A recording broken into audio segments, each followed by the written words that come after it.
Hello,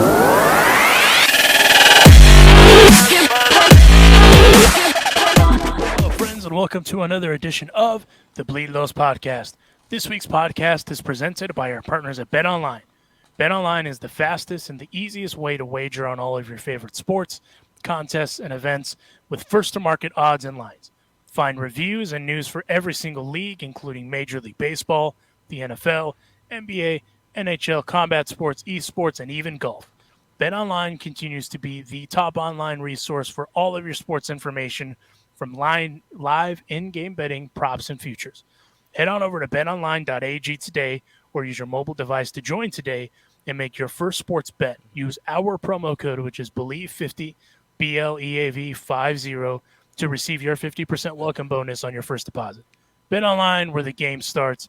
We are live in the Carne Asada this week, and we're just going to go right into it. Stopping by this week's episode of the Carne Asada. I forget that we have music. That really threw me off. I'm so sorry. I'm in a hotel room, and I looked around here. like, where the hell did that come from? Wait, someone's here. Stopping by the Carne Asada, though. Let me check. Someone's here really early. Hold on. Someone came really early today. The production quality is immaculate. Yeah, somebody just randomly just showed up at the beginning of the show. Don't they know that we're doing a show? Let me They check. don't care. Hold on. They don't care. And stopping by the Carne Asada for a few minutes today. Excited to talk to this young man because the future is bright. James Outman. James, how you doing? I'm good. I'm really good. Thanks for having me. Yeah, I know you're down back in Oklahoma City, and which is not not the end of the world. But I wanted to talk to you about your debut because you not only did you get 3 hits in your major league debut, but one of them was a home run. So have you come off that high yet? It's okay to say no. I feel like I mean, definitely. It's been a week now, something like that. But yeah, it was unreal. It was cool. It was obviously something I'll never forget. Something I guess not very many people have done. But it was really cool. Who were you able to get the ball? Is my main question. Yeah. Luckily, it was in the bullpen, so they were able to retrieve it pretty easily.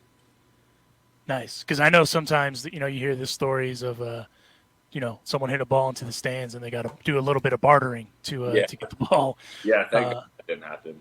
Yeah, and your family was there for the debut, right? Am I wrong there? Yeah, no, my 3 friends, my fiance, my parents, my grandpa, and my uncle were there. Aside from you, who was the most excited about your just everything that happened on your debut game? I would say my fiance was the most emotional, but I think the most excited was probably my grandpa because he had kind of been rooting for me in silence. Not really in silence, but he grew up a Giants fan. The whole family's Giants fans, and he quickly turned into a Dodger fan once I got drafted. So I think it meant a lot to him. That's cool. No, that's cool because for me, that's my favorite part of when you hear about a guy debuting and they go out and hit a bomb in their first hit or they have a memorable debut. The family, right? Because that's the people that have been with you kind of from the start to now, and going through the marathon, if you will. So that's always good to hear. Juan, go ahead. Hey, James, correct me if I'm wrong here, babyface, but I believe in the Dodgers' big league lineup this year, there has not been any rookies. No rookies have played until James showed up. So check me if I'm wrong on that.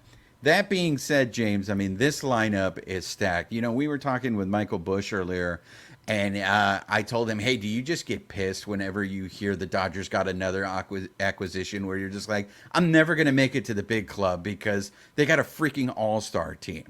So that being said, when you first walked into that locker room, being that you are the first rookie this season to play with the Dodgers, did anybody big-time you, or were they all pretty welcoming to you?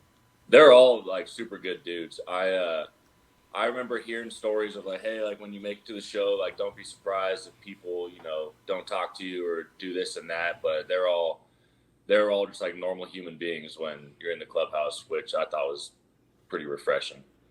So I know you were there just for a short amount of time, but was there anyone in particular that not necessarily took you out under your wing because there's just not enough time, but was actually giving you pointers, things to, hey man, this is what big leaguers do. This is how you have to carry yourself. Um, Man, to be honest, not like one singular person. I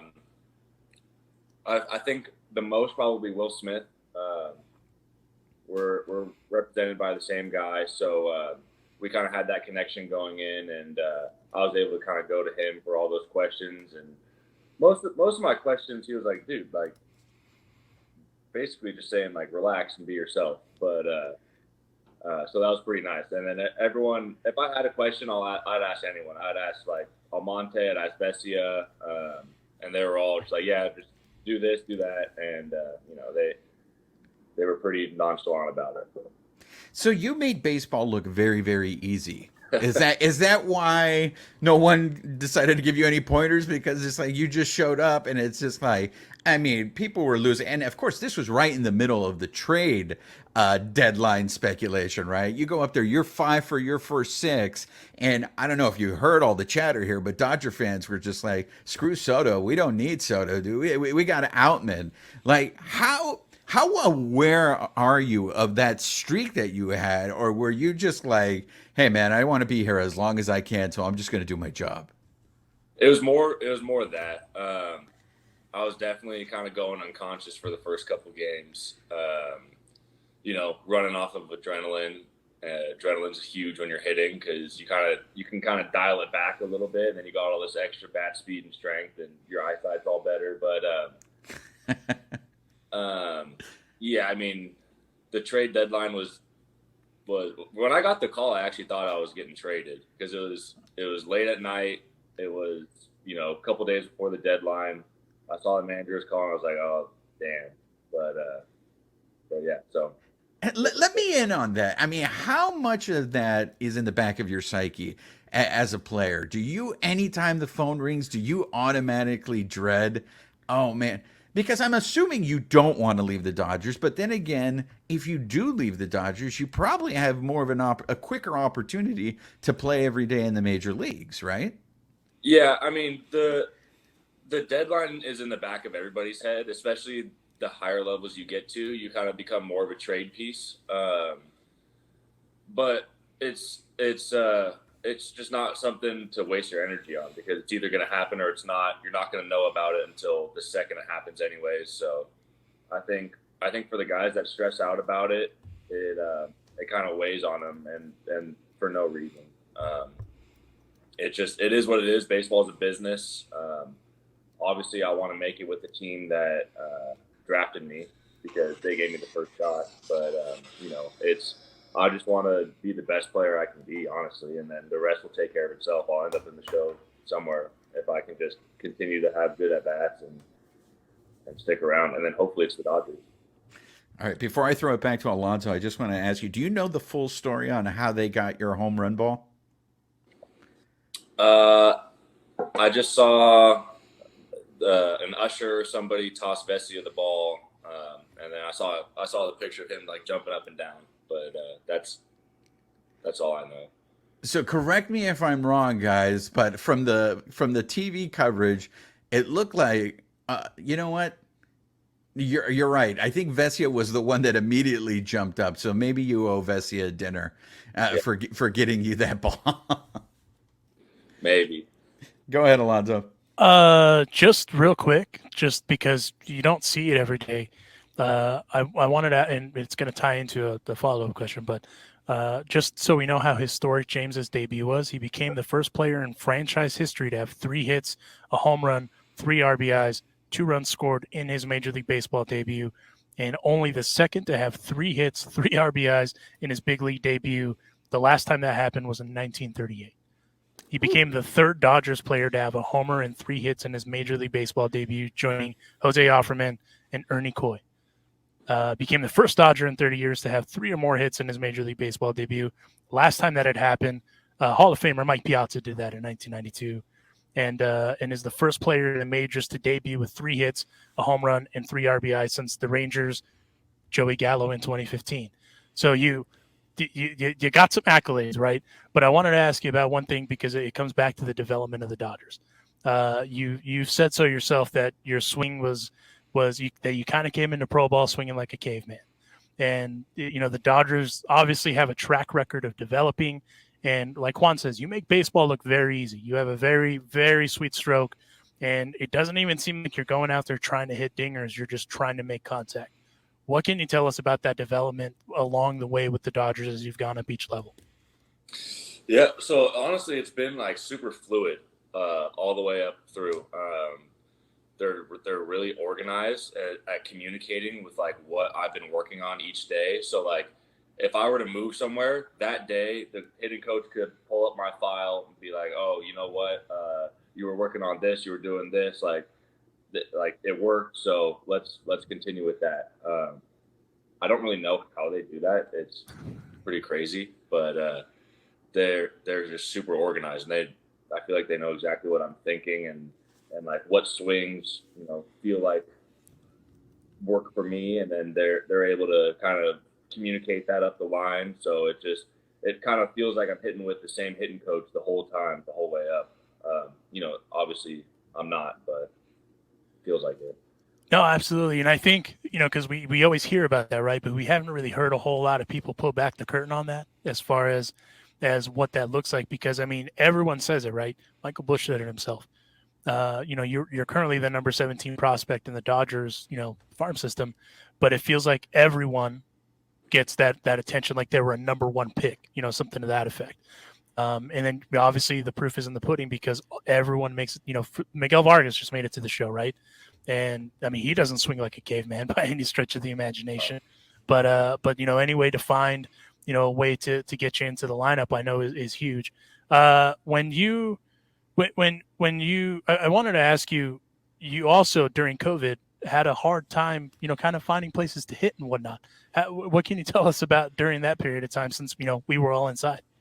I was just trying to be as creative as possible with everything. So, at first I thought it was going to be like a week or a couple weeks. So I was like, oh, you know what? Like, I'm just going to hit off the tee, just make sure I don't get injured, get back to spring training, be ready to go. And then like writing on the wall, you see it's going to be postponed. Then you see the season's canceled and you're like, all right, well, now I need to create a season somehow for myself.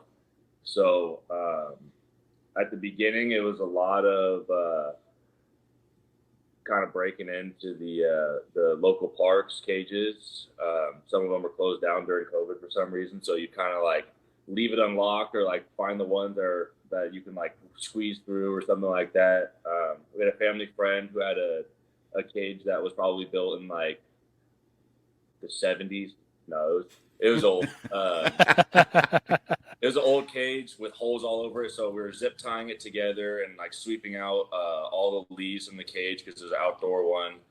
I decided to flip the where home plate was because the way that it was set up initially, I couldn't see because the batter's eye was horrible. So I flipped it around. The machine was like set up for softball, so I took it apart and like made the wheels closer together so it can shoot out baseballs. I called our equipment guy with the Dodgers and asked him for a couple dozen balls. Thankfully, he sent them to me because the ones I had were pretty beat up. And then it was a concrete floor on the cage too. But so it was roughing it a little bit. Then I get the phone call from my scout Tom Kunis that he's going to try and set up these Dodger workouts of all the Northern California Dodger guys. So my first at bat since spring training was off Mitch White at some backfield in San Jose, and he carved me. It was impossible to see. And then we kind of set it up to be able to go work out in Sacramento. We would all meet there. I obviously went to Sac State, so we had connections with that. Tom Kunis is from Sacramento. So we would all meet up, and then I would be facing Justin Brule, and Max Gamboa for the most part. And it was me, Joe Branish, and Marcus Chu hitting off those two guys. And we would meet twice a week. So sometimes I was the only guy, sometimes all of us were there. But I got, probably close to 100 at-bats or so during the whole COVID thing, which I think helped me out a lot when I showed up for instructs at the end of the year. I felt like I had some at-bats under my belt. No, I mean during COVID, COVID was wild, right, for everyone, not just athletes, but it was good. It's good to hear though that that you were able to kind of keep the sweet stroke going. I wanted to ask you before I send it over to Juan to end this how we always end them. When you got optioned, how did you find out, and what was your kind of takeaway from that? Because I think that's another thing a lot of people don't talk about either when they get sent down. But in some cases, it's not a negative. But I was just kind of curious what that conversation was like when you found that out. Yeah, so they called me in the doc's office. I knew CT was coming back from an injury. So, CT's an all-star. He's really, really, really, really good player. And he has to play. But called me in the office. The doc was like, "Hey, CT's coming back early from his rehab assignment. So, we're gonna option you down. Like, it's not a performance thing. Just keep being yourself, and then expect to be ready for what anything can happen." And then when he told me that, the week had been just so crazy that I was like, I wanted to cry, but not because I got optioned, just because I was like so emotionally exhausted from the whole week, especially being in San Francisco, being home, and all my friends and stuff hitting me up. And so it was, they let me know, and then I just spent the night at my house back home, and showed up in Salt Lake City the next day. Yeah, and you were here. I live and work here, so I was a little upset I didn't get to see you. That's in stroke in person, but also because there's a few other guys that were here that no names, but at the end of the day though, we know that you'll be back at some point, right? Because you're that damn good. But it's good to see also the humility, right? Because we've said it before with other guys like Miguel Vargas, Michael Busch that we've had on, Diego Cartaya. The future is not only bright for the Dodgers, but also in good hands because of the humility that all you guys have. So whatever you guys are doing, definitely keep doing. Thank you. That being said, James, you can stop the humility now and you can tell us the truth. How pissed were you in that first game back in the minors when you hit that ball? I think you hit it to Yosemite. That ball that you just destroyed. But in all honesty, does this change now for you? Now that you've had a taste of the big leagues, like going into spring training next year, do you have different expectations now? Do you expect to actively be competing for a spot now in the big leagues? I mean, I was joking around, I forget with who, but they're like, "Hey, good job, like you'll be back, blah blah blah," saying all this stuff, and I was like, "Yeah, I just had the appetizer and I can't wait for the whole meal." So it was a good taste, and I really, I think now more than ever I want to get back there. Hey, so man, whatever I can. It was very impressive to see, and I know it's a small sample size, but I think you clearly show that you can handle what the big leagues is throwing at you. Two more things before we end the show. I noticed that you have show hair, and in that Dodger clubhouse, there's a lot of show hair. And Dustin May's not even there yet, so the show hair is coming. Is it an active choice? I had long hair once, man, and I was going crazy. It just gets too hot for me. Have you always rocked the Samson look, or how does this work for you? I've always kind of had like longer hair, even as a kid. It was never this long, but right when I got drafted, I thought one of my buddies got drafted by the White Sox, and they had to be clean shaven and look short hair and stuff. So I thought the same exact thing was going to happen, across the board. So I don't want to be the guy that they told to cut their hair. So I showed up with like short hair, clean shaven. And I remember Clayton McCulley's the first base coach with the Dodgers now. He was our field coordinator. He goes, "Oh, I almost didn't recognize you with the short hair." I was like, yeah, I thought we had to cut it. And he's like, no, come on, man, no rules.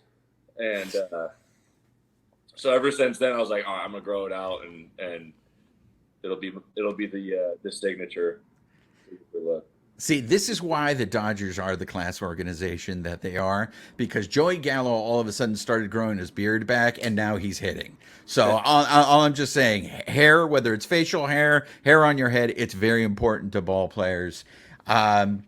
Last one for you before we let you go, James. This is a question that we ask everyone on the show. This is how we end all our shows. Being that, unfortunately, you weren't able to make a home debut, so you weren't able to enjoy the pleasures of Los Angeles. So we are about taco culture on this show. So we want to know, what is your favorite taco? And once you come to LA again and make your actual home debut, we're going to take you out for tacos after we hear your choice.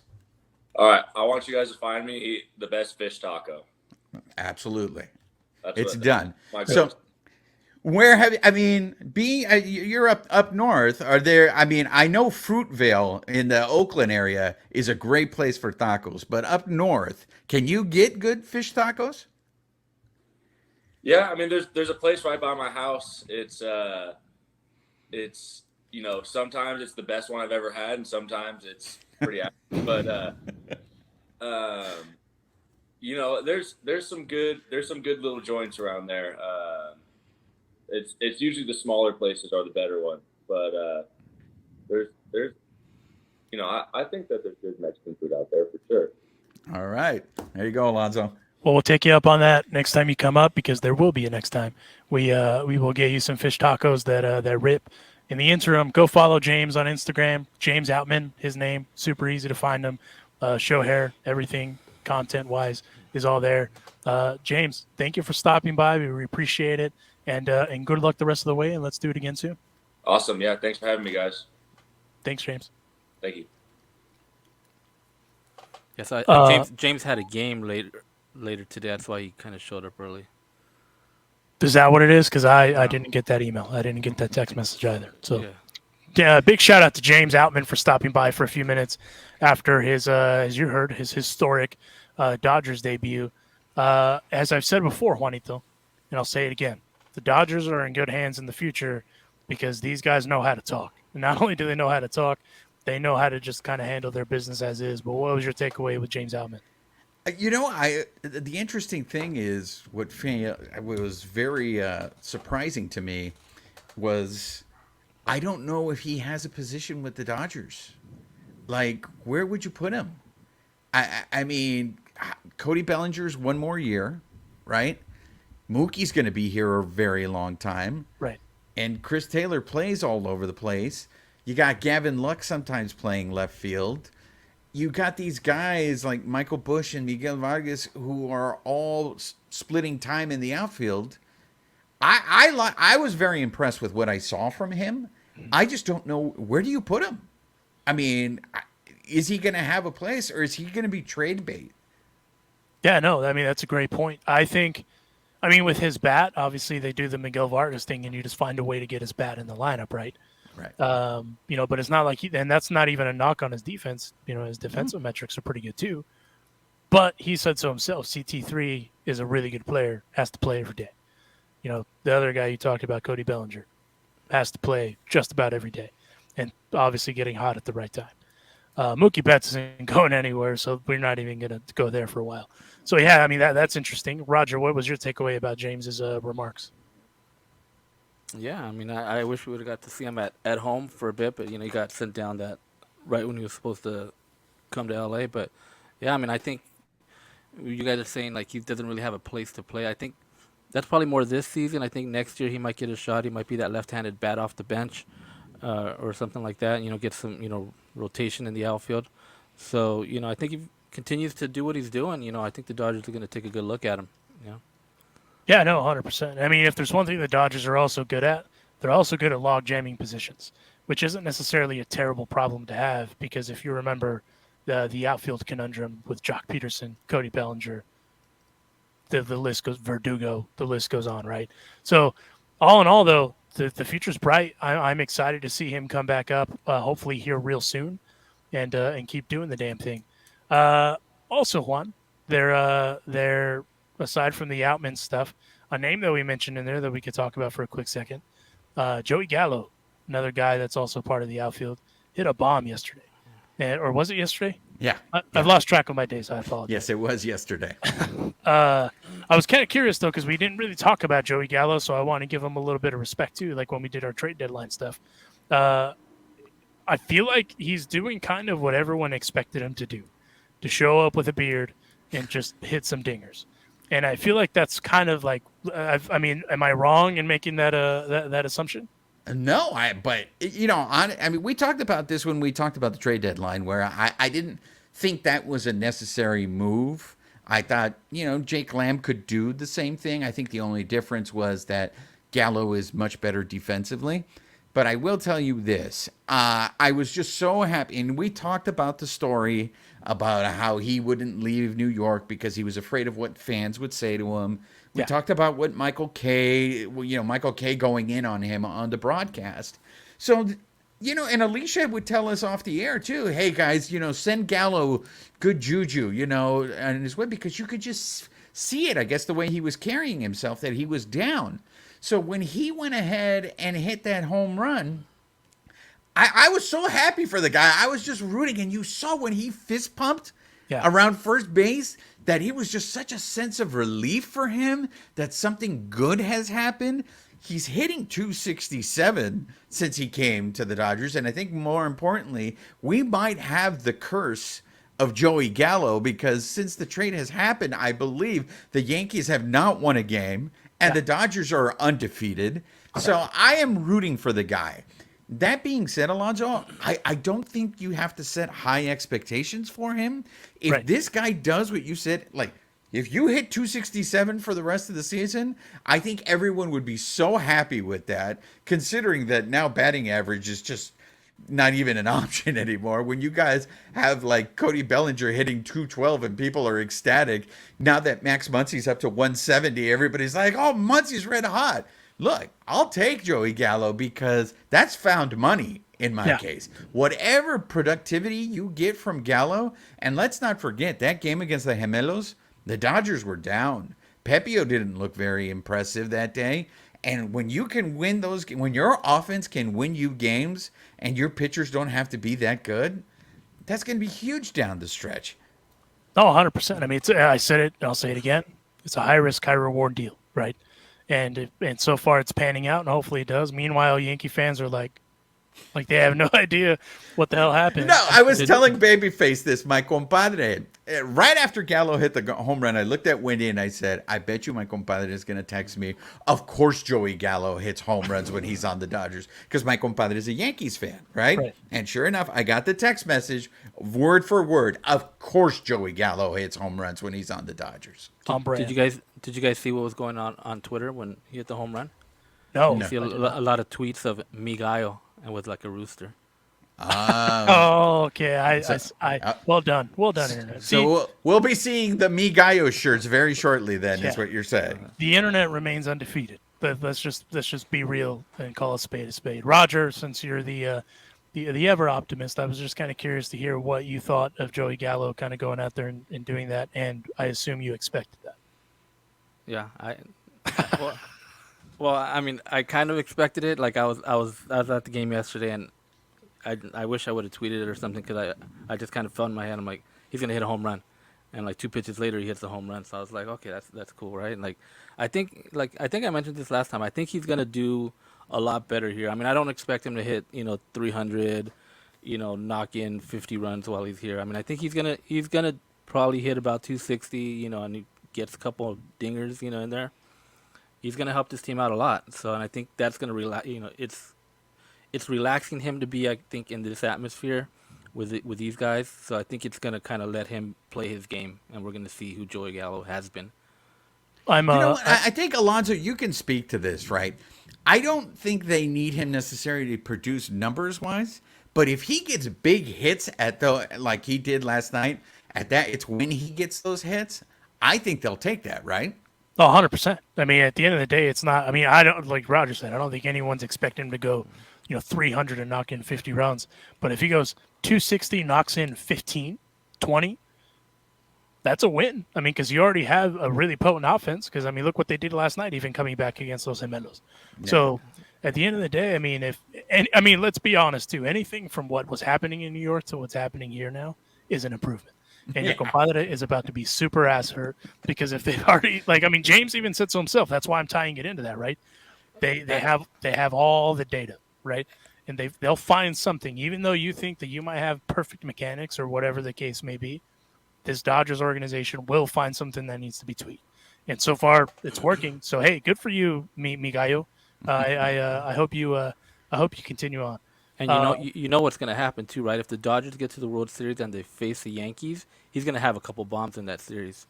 Hey, were you like you're tapping my phone because? Well, no, actually, I saw that on Twitter, but from a lot of Yankee fans. The minute that trade happened, I mean, you want to talk? I mean, Alonso uses this word all the time. You know, they're what are they? I have a hard time pronouncing. Catastrophizers. There you go. They immediately, once the trade happened, everybody was predicting, he's going to hit a home run against the Yankees to beat the Yankees in the World Series.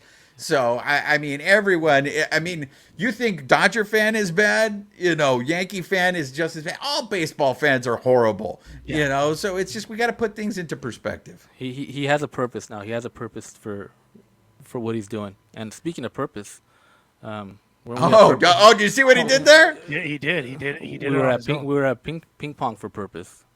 That's right. Yeah. We Babyface and I were on the blue carpet. They probably picked the wrong people to cover the blue carpet. I don't even know how they let us in there. I mean, we were sandwiched in between like people and E, and then they're like, "What are you guys doing here?" But I am surprised they didn't escort you out at any point. No. I think they were looking for us when they wanted us to start cleaning up, right, Babyface? Okay. That's when we said we had to go. But anyways, we were covering the blue carpet, so we talked to a lot of Dodger players that night. So we actually had the interviews. We want to go ahead and share them with you guys. I think first, who we talked to first, which was, I think, hilarious, was Guillermo from the Jimmy Kimmel Show. So I think you have that tape. Right, Babyface? Let's look at our interview with Guillermo. Rack it up. Todo muy bien. Mucho gusto en conocerlo. Okay. Entonces, because we all know that the Mexicans dominate ping pong, right? Hold on. Good. Oh, come on. That's such a generic, very just basic question. What does it mean to you to give back?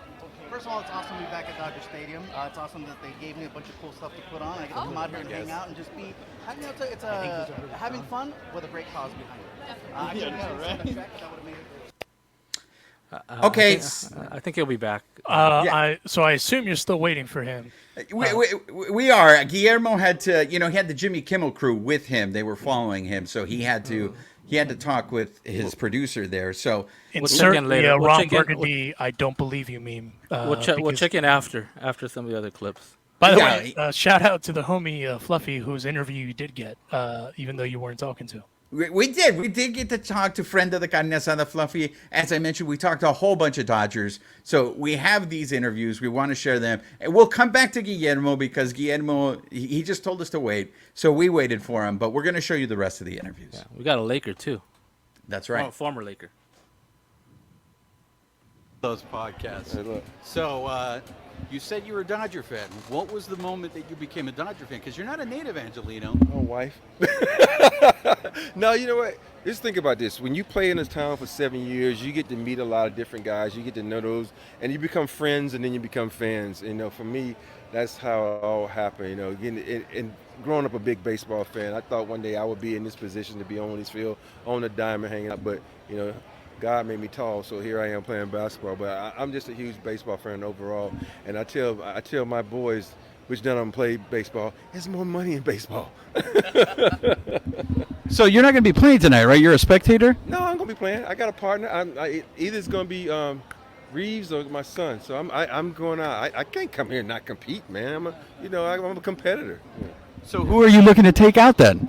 Anybody in my way. That's how you're supposed to do it, right? All right, so we are the only Latino podcast that focuses on the Dodgers in LA.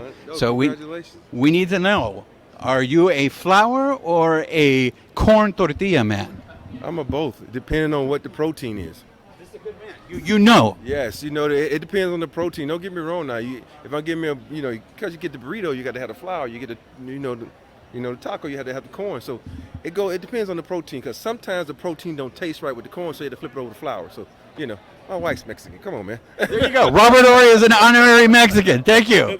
Looks like you look pretty tan. Did you go golfing today? I did go golfing. I try to golf 3 or 4 times a week. I played in Jaime Jarin's charity event this morning, which was awesome. We had a great time this morning, and yes, I try to get out of the golf course probably 3 times a week if I can. All right, you brought him up. It's his last year. We've been harping it, and you're a fellow Mexican. All right? So here's the thing. I feel like he's not getting his flowers. I mean, the guy is just as important. May he rest in peace, Vince Scully. Yes. Jaime Jarrin. Well, what can we do to get more attention to the fact that Jaime Jarrin is going to be gone? Well, we need to start getting to work on social media, first and foremost. The fans definitely appreciate Jaime Jarrin. I know the players do, the organization does. Jaime knows how important he has been to the city of LA and this entire region. He was just as important, and Vince Scully has said this to the Spanish-speaking people of LA. So he brought that culture to the game of baseball here in LA. So yes, I believe he will be getting his flowers, especially towards the end of the season. I know Jaime is very humble, just like Vin Scully was. Vin didn't like the attention. We kind of laughed the last couple days. Vin would probably be upset all the attention he's been getting, but rightfully so. Vin Scully, obviously what he's meant to the sports world, not just to baseball, but what it meant to the sports world. It was so important to make sure we acknowledge Vin Scully. Now to Jaime Jarrin, we have to continue doing that because it is his last year, and he is very important to the Dodger brand, the city of LA, and it's up to us fans to make sure Jaime feels that love. Last one before we let you go. Are you playing tonight? I am playing tonight. I believe I'm with Will Adams. I guess 2 bachelors going at it. We're teammates going against, I think it's Cody Bellinger and Guillermo from Jimmy Kimmel. So no, I'm scared to death. I saw Guillermo with the headband. He's got a tank top. He looks like he's ready to go. So I'm a little intimidated. We're going to give you some advice.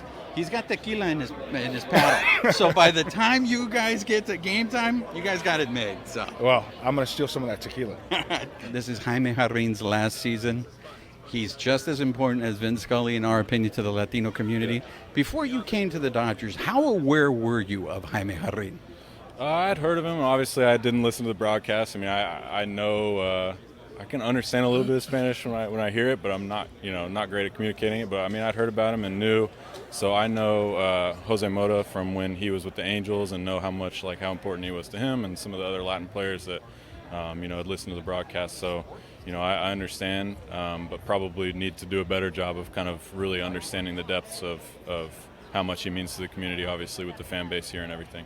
Were you surprised by the number of Latinos that are in the stadium, especially when they made the mariachis a regular now? Yeah, I love the Tuesdays. Yeah, I think so. I mean, coming here as a visiting player, as a fan, you understand it. I've just enjoyed it so much. I've enjoyed the fan base, the support that I've gotten, through a kind of up and down season for me personally. So I mean, it's been great, and I love it here. I love that he said up and down. Your ERA's under 1, bro. You're killing it, man. I pitch for 2 games, then go on the IL, pitch a game, go on the IL. So that can be frustrating. I understand for myself and for fans, and rightfully so. But hopefully we got my own thing righted and kind of be a good finish this season. All right, last one, so we'll let you go. Are you a corn or a flour tortilla man? Ooh. Probably growing up, I was more flour tortilla, but now probably more corn tortilla. He realizes that flour is the oppressor's tortilla. The error of my ways. I understand. Yes, I understand. Thank you very much. So, obviously, the foot is feeling good because that catch that you made over the weekend. I mean, did you just completely forget about your body and just went all out, or? No, my foot's 100%. It's felt pretty good for a couple weeks now, and then, the trainers did a great job of making sure I was full go before I got back out on the field. Are you playing tonight? No, I'm not. No? I'm just hanging out. Really? So are you going to just heckle people, or are there certain people? Yeah, I don't know. I'm just going to kind of hang out, have a good time. If they need somebody to play, I'll play, but probably just watching. All right. And because we are the Latino podcast, we just wanted to ask you about Jaime Jarrín. This is his last season. I don't know how aware you were of Jaime Jarrín before you came to the Dodgers. For us, he's just as important as Vin May. Rest in peace. We just lost him. Any interaction you've had with Jaime Jarrín? Yeah, no, Jaime, awesome dude. Jaime is one of my favorites. I've gotten to know him pretty well. Just such a sweet man, and he's always so genuine. When I often talk to him, like during batting practice or even in spring training sometimes, and he's just like one of the sweetest guys. And he's obviously been a staple here with the Dodgers, especially in the Latino community. And, he's definitely one of the GOATs, just like Vin's the GOAT, So he will definitely be missed. Last one before we let you go. Is that common for players to interact with broadcasters like that? I don't know. I think with the Dodgers, a lot of the times, we're kind of all one big family, and a lot of them come on the road with us or even come down on the field during batting practice. So, I'm not sure how common it is among other teams, but with us, I feel like we interact quite a bit with, everybody that's involved with the Dodgers. Well, we're in LA. We need to know, are you a flour or a corn tortilla man? I'm flour. Flour tortilla. Yeah. He's a fan of the oppressor's tortilla. You heard that, guys. Gabriel, I don't know if you remember us. We're the Bleed Lows. Yes. We talked wrestling with you. Where's Del Valle? Where's she at? She's on our way. She's on our way. Oh, she's late. Of course you're late. She's hanging out with somebody. She's on a boat somewhere. I follow her. So we got a great reaction from the tour that you gave us, right? Everybody loved. Nobody knew that you were a closeted wrestling fan. Oh, I wasn't sure what you were going to say. Really? Right now? So we want to know, have you created the character of the oppressor's tortilla yet? No, I haven't, but there should be someone for that, the oppressor's tortilla, because I'm still, I know I'm a more Americanized, so of course I'm more leaning towards the flour tortilla, whereas more traditional is the corn, but they're both delicious, and why should there be fighting? Why can't we just I've heard of a hybrid one that has a combination of the two in there. So is this your first time coming back to the scene of the crime? You're big. You sold out 2 shows here at Dodger Stadium. This is the first time back since that big show. So this is pretty exciting because I can actually just chill and breathe. Whereas that, for those shows, it was stressful. There's a lot going on. I couldn't really take it all in. But right now, man, I'm going to go get something to eat because I couldn't eat that night. So any flashbacks, anything coming back to you yet? Or has that still sunk in that you sold? Walking over here, I was going, oh, and that's where the trailers were? And over there, that's where we had catering, where I didn't get to go eat. Over there's where the VIP thing was. And right behind me is, the field is right there. So it's, I recognize everything. Great to see you again. Thanks, Gabriel. I know you're a longtime Dodger fan. This is Jaime Jarrín's last season. This is for both of you. We want to make sure he gets his flowers. When did you become aware of Jaime Jarrín? Honestly, when I became a Dodger and learning the history of him and, seeing the parallels between him and Vin was actually kind of mind-blowing to me. Obviously, I'm not a fluent Spanish speaker. I try my best to speak Spanish as much as I can with my Spanish-speaking teammates.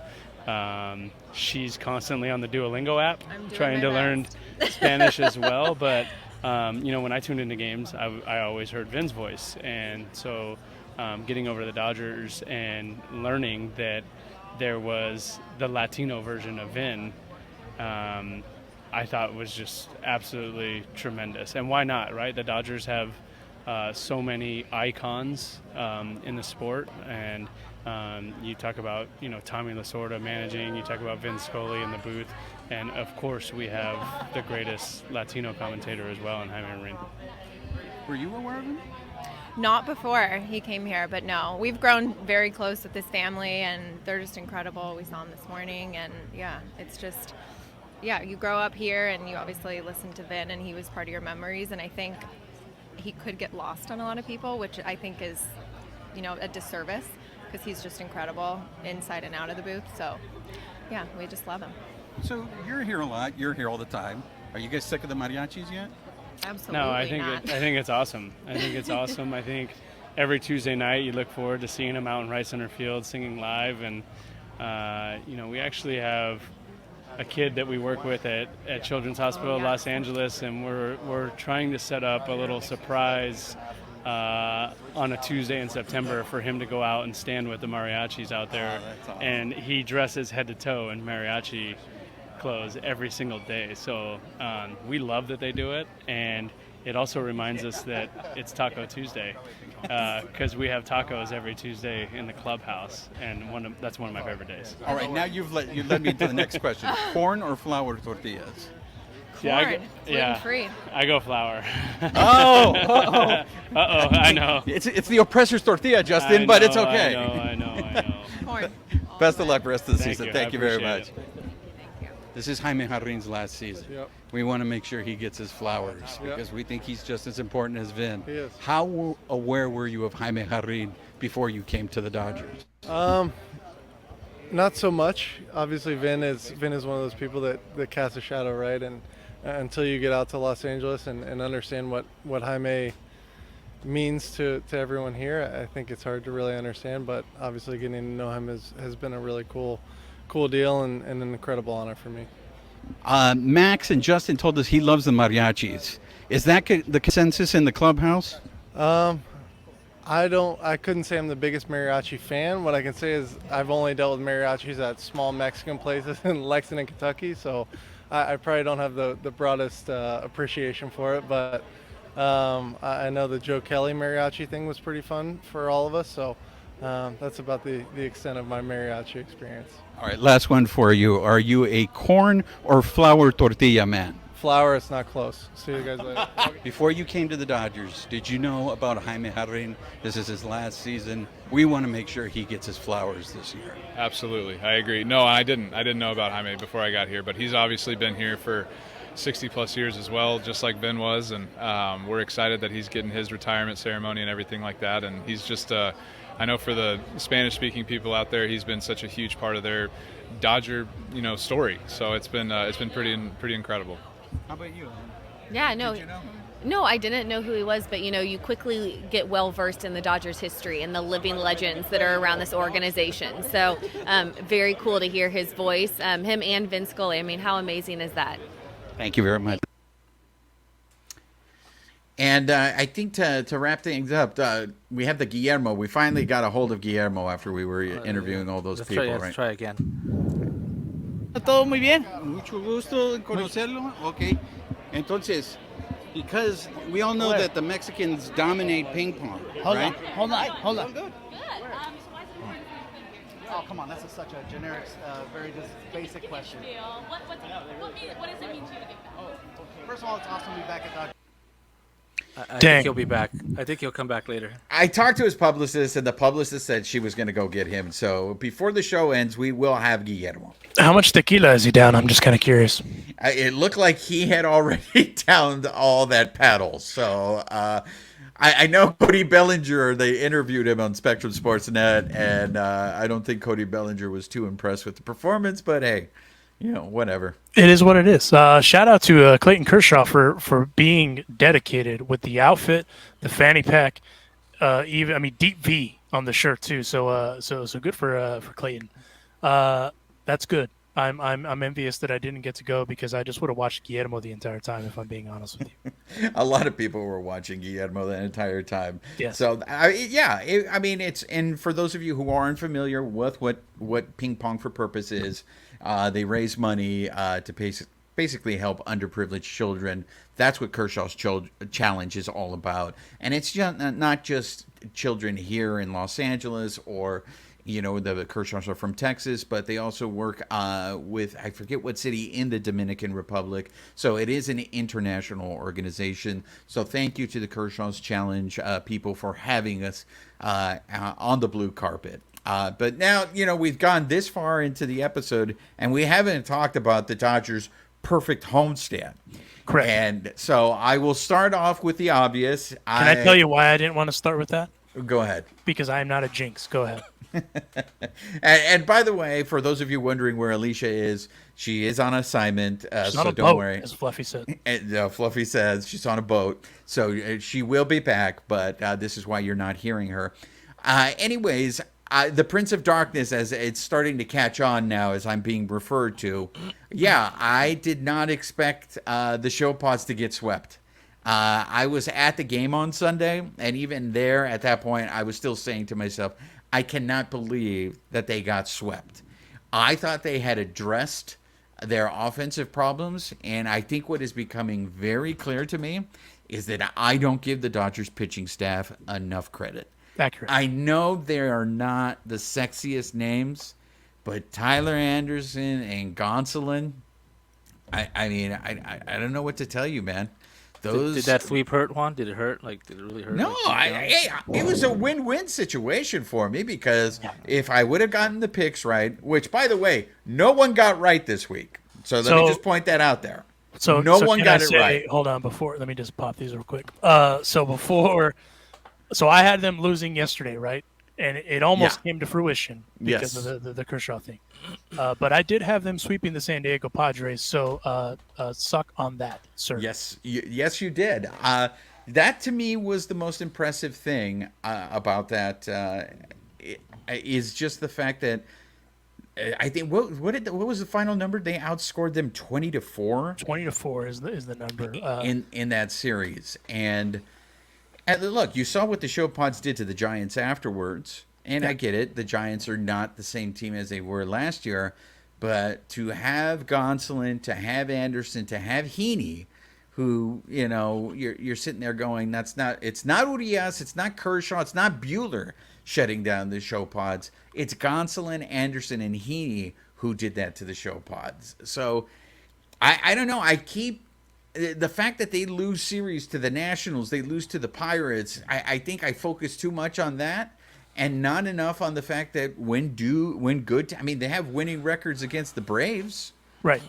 So it's like, we'll see when they go to New York to face the Mets, what they look like there. But for me, this homestand, that the Joey Gallo thing stood out, but the sweep of the show pods has to be the biggest surprise. I will say this. I said it last week, and I'll say it again. Tyler Anderson doesn't get the props that he deserves. And when he came back after that first start after the All-Star game, and he was just kind of in go mode, that's when, okay, we got our three, right? So but take the respect, or give Tyler Anderson the respect that his name deserves is where I'm at now. But also, for me, the most impressive win of this entire homestand was that Twins win yesterday, because they came from behind when they had just been cruising, right? They have just been cruising. And then they ran into a little bit of adversity, and it panned out okay. And like you said, even Pepio didn't have that great of a start yesterday.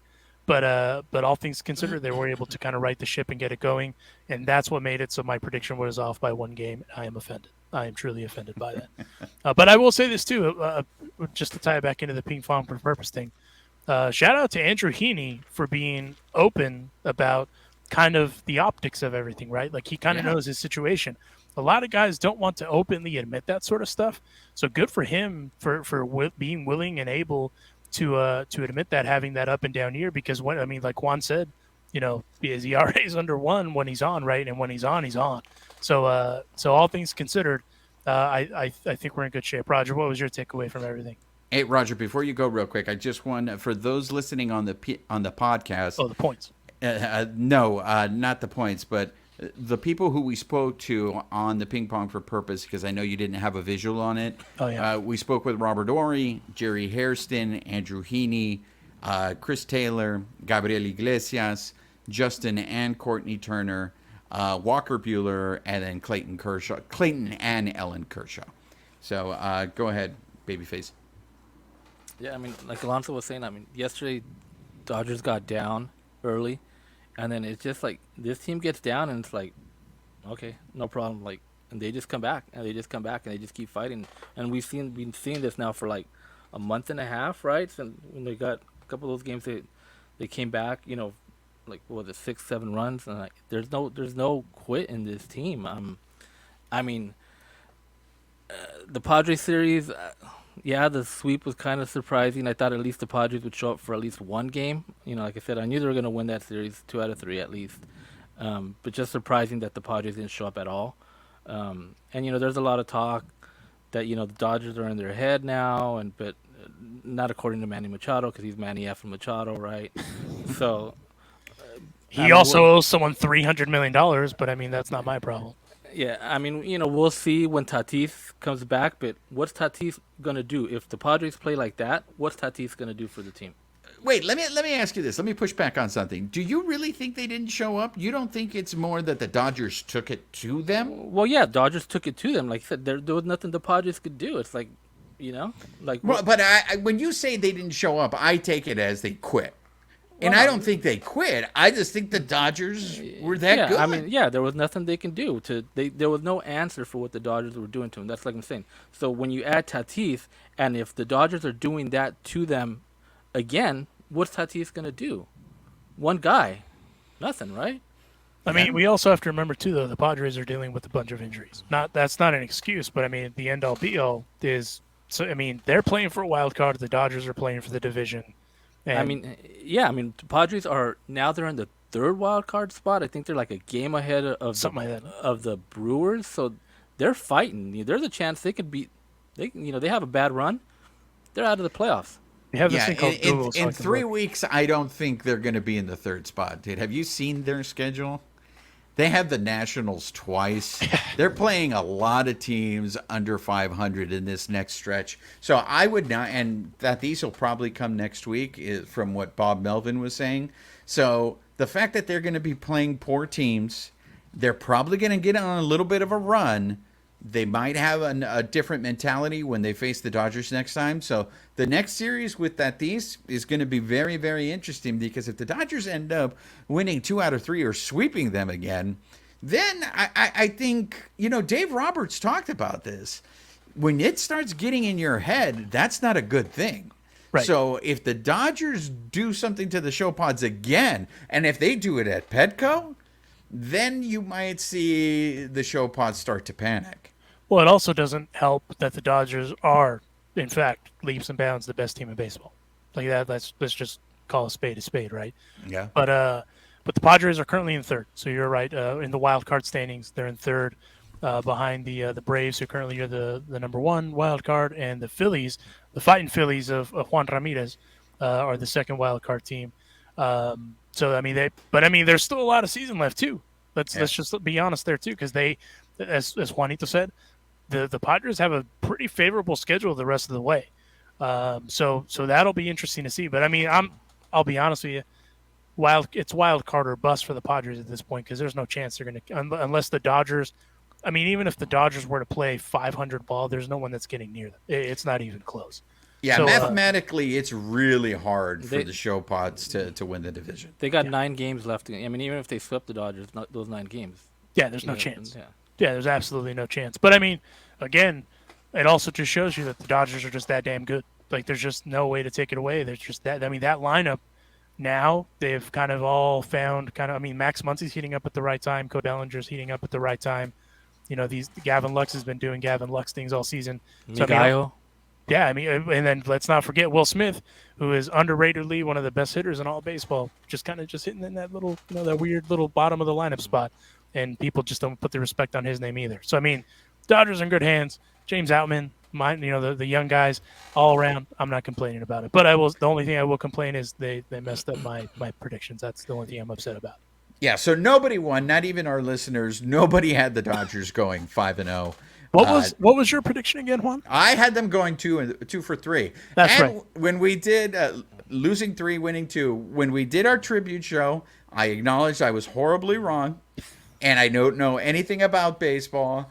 And again, I was just not giving the team its due. I can't tell you if they're just on a run right now, or if it's just that they are this good. And I just hope they don't peak too early. Don't be that guy. That's all I'm saying. Well, look, I have to be the Prince of Darkness on the show, apparently. But look, I'm just saying this. I haven't committed to the Mi Gallo yet, because as many people pointed out in Twitter, it's 1 home run. Right. If he ends up striking How out, many does Juan Soto have? he has 1 home run. We're even. Okay. I didn't realize that's what the comparison was. Exactly. I wasn't going there. The big but- trade line moves, right? Big trade line moves.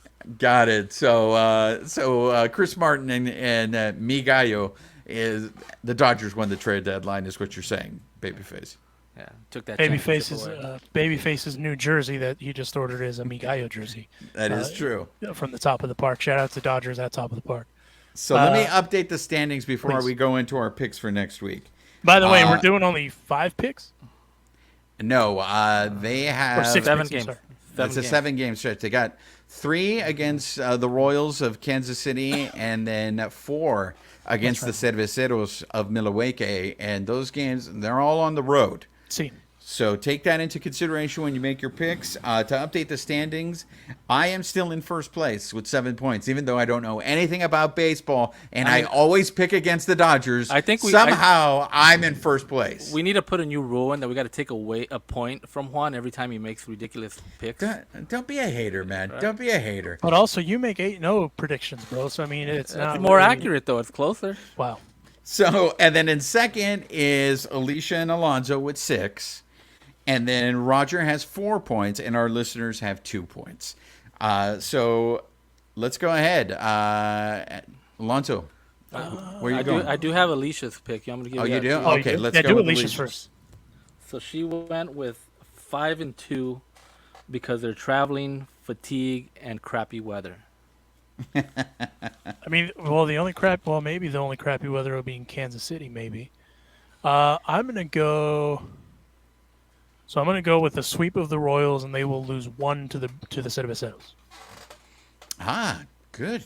So you have them going 6 and 1. 6 and 1. Yes, 6 and 1. Very good. All right. I have them going. I agree with Alicia.